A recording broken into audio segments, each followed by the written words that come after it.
I have it on my heart today to share a little bit more about my own testimonial to help people who have asked me and those that I'm coaching and mentoring along the way to understand what I meant by I took a leap of faith to leave the desert. Because I know that I'm speaking right now to people who are in severe situations and all they want to do is get out of their situation. They would love to be able to take a leap of faith and just do what I did, but they don't even know how, or, they just don't understand it. Like, how did that happen? And how did she not die? I'm sorry, but, it was a pretty, looking back, it seems like it was an incredibly risky thing to do. So, leading up to that, I had a terrible reaction, and it put me in the hospital, and then I was stuck in a hotel until my mom could make it down because the hospital wouldn't keep me. It's amazing. But anyway, so I was now, and then after that, my mom and I went to a few different locations. In fact, she's like, I went to like all 5 states, and like, I don't know how long she was there with me. But so her and I were out in the desert. I was trying to get on top of my situation with her help to get free from the significant storm in my body is all I'm going to say, because I don't want to trigger anyone with how severe it was. But I will say this, that, I was in environments that my body definitely could not heal in the sense that, as I was laying there in the hotel, I remember my stepdad had come with my mom for a few days and wearing his headset to try and help me to go to sleep. And I actually burned his headset. Like, he had to get rid of it because my skin was burning from the inside out. And I had a bucket of washcloths, cold washcloths that I was constantly changing all night long when I was in bed. And just, it was not pretty. I was just completely down, and I could not get myself out of this situation, no matter how much decontamination we did, no matter what location I tried, where I was sleeping, new possessions, like I just couldn't. And so, my mom and I were actually outside of Lake Havasu in Arizona, some BLM land with no amenities. And at this point, there was no end date, and she kind of just sat there with me. And I remember her knitting one day, and I was at this point not able to feel emotions. Like, I was a shell, and except for waves of hopelessness. And for anyone who's been in that situation, you know how horrifying that is, because there's just no point in living. And in your mind at that time. And man, I'm sorry. So I remember looking at my mom, and I had one of these waves of just self-pity or hopelessness, whatever you want to call it, and being like, I'm ruining her life too. And I can't do this anymore. But then I would think about what happened if she left. I'm sorry, I'm going to try not to cry, because I always cry when I tell this part of my story. It's just, I remember just being like, she can't leave me, because I'm afraid I'm going to take my life. Sorry. Wow. 1 second. So anyway, I was not in a good place. And I decided I am going to accept, basically, I had my back up against the wall. There was no running anymore. I couldn't run from anymore. And I had to decide to face this head on. And I just accepted that when I go home, I am going to be in significant pain and suffering, but I don't care anymore. Like, this part of my life, my journey is done. I'm done. And that was a hard decision to make, but I think the fact that I didn't really have a lot of emotions to process, like I just couldn't feel anything, like I said, other than hopelessness.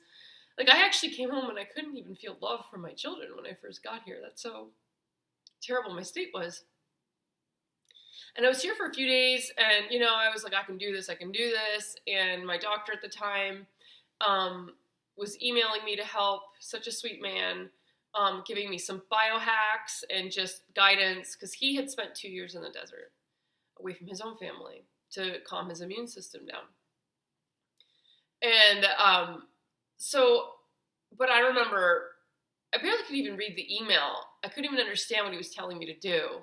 I couldn't focus. And I was like, how am I supposed to purchase all these things and do all these, set this all up? I can't do this. There's just no way.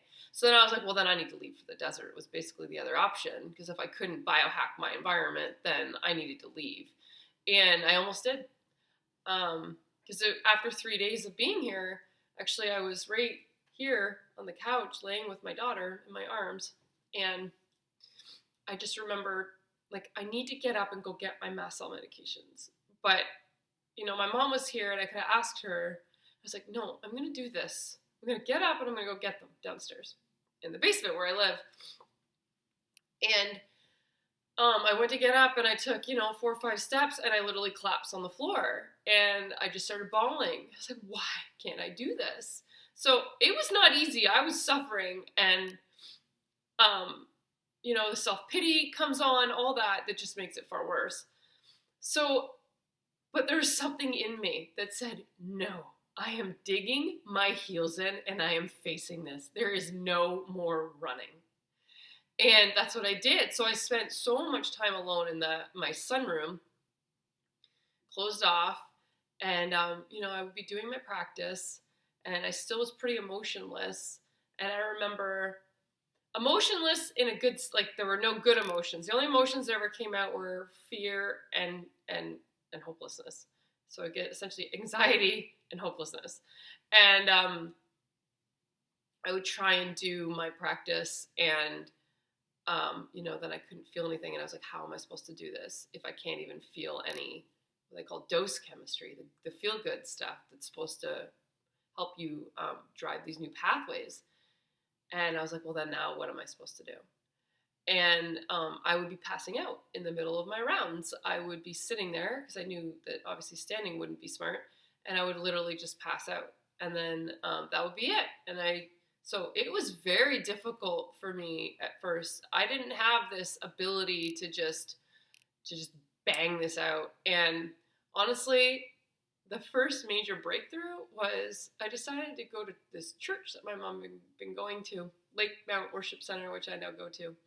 And God just planted me there because, man, it's exactly what I needed. The messages, but also the worship. And we would stand there and worship.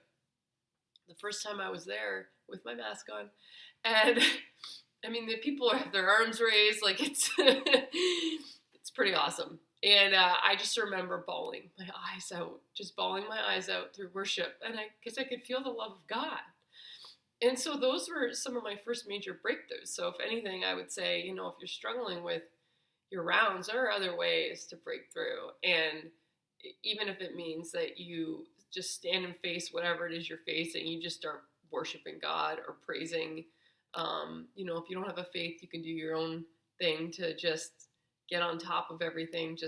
You just basically make a decision that that's the state you're going to be in and do it. And the Bible talks about, praise as an act of a sacrifice, offering up a sacrifice of praise. And that's when God was able to completely turn things around and turn it into joy. And, I could feel his love on me. Man, it was so powerful. So those were some of my breakthroughs. So that's when I started to do a lot more of that, even on my own. And it just slowly built. So God has provision for us to do this, even when it feels like you're completely hopeless, like I felt. So I hope that explains more about, my leap of faith to come home, because it wasn't like I was in this state of stability out in the desert and I just decided I'm going home, or that I was, having what I had been doing before, which was kind of doing an okay job at avoiding, but I would have what we call a hit, and then I could recover from it quickly. I wasn't in that state. There was nothing I could do to get on top, and I was just way down here. So it was almost like, well, now my location and my environment don't matter, so I'm going home. I literally saw it as, this is my opportunity. This is my window to go home. So that's kind of, I just wanted to give that context, because I know that there are people who are facing similar situations with unstable housing and, you know, they're being told they need to find safe housing and they can't. I'm like, no, I didn't have safe housing. I just decided I'm going to just stop and I'm going to accept what's coming at me. And I'm not going to, because once I accepted that this was going to be hard, that I wasn't going to be able to avoid pain and suffering or being sick to go through this, that actually made it a lot easier, surprisingly. As silly as that might sound to people, it's kind of like going through lateral labor. It's horrifyingly painful, but, you know, afterwards, it's great. You get a baby. But yeah, so... And I'm not going to say, well, maybe I was a little bit masochistic. I don't know. But it wasn't at all I have to go through pain to get better. It was just accepting that, what do you want to do? Do you want to live or do you want to stay out here in the desert and force your mom to stay out here, or potentially let her go so you're not feeling like you're making her lose her life and then you might take your own life? So that's where I was up. I had no options. I mean, I was running out of money. There was no hope going forward that direction. So I had to change. I had to change my path. And it was just a conscious decision to do that. And like I said, I definitely had doubts coming through my mind. And my experiences were not pretty, but I dug my heels in and I said, no, this is what I'm doing. So take that for what it's worth. I'm not in any way trying to advise people with this. I just think it's important that people understand the experiences that I had helped me to make that decision. And also my newfound relationship with God and belief that I can move my mountain was so powerful for me. So if you're in a situation where you want to take a leap of faith, or you want to know more, you want to help just kind of navigating your situation, we can talk about your experiences to help build some sort of understanding about where you're at and whether your heart is ready for this, because you really need to be in a place where you're ready to accept that this is not going to be easy. If you're like me in a situation where you have unstable housing, you really have no prospect of getting stable housing.